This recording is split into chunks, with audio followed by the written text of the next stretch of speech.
Hey all, இங்கே ஒரு சின்ன ஸ்டோரி பார்க்கலாமா? 1 ராஜாக்கள் 21 அதிகாரம் 19வது வசனம்.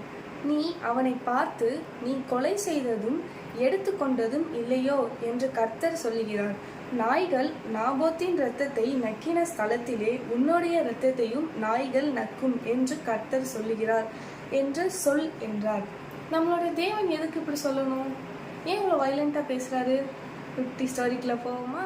1 ராஜாக்கள் 21 அதிகாரத்தில் ஒரு ஸ்டோரி, அதை வாசிப்போம். இப்போ ஆகாப் அப்படின்னு ஒரு ராஜா இருக்காரு.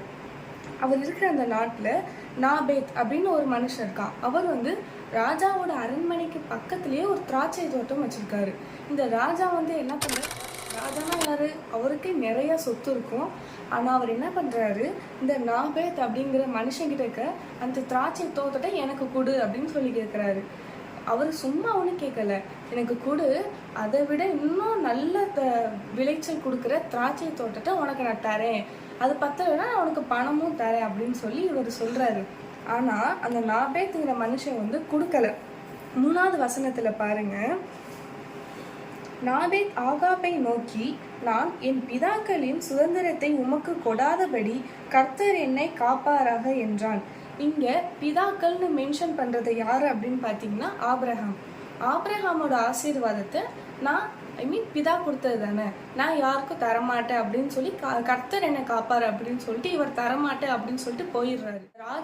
ராஜா எது கேட்டாலும் அந்த நாட்டில் இருக்கிற மக்கள் என்ன செய்யணும், கொடுத்துதாகணும். ஆனால் இவர் என்ன பண்ணிடுவாருன்னா மறுத்து பேசிட்டு போயிடுவாரு. அதனால அந்த ராஜாவுக்கு ரொம்ப கோவம் வீட்டுக்குறாரு. அப்போ அவரோட மனைவி வராங்க. ஏன் என்னாச்சுன்னு கேட்குறப்ப இதெல்லாம் எக்ஸ்பிளைன் பண்றாங்க. அப்போ அந்த மனைவி பேர் என்னன்னு பார்த்தீங்கன்னா இசேபேல்.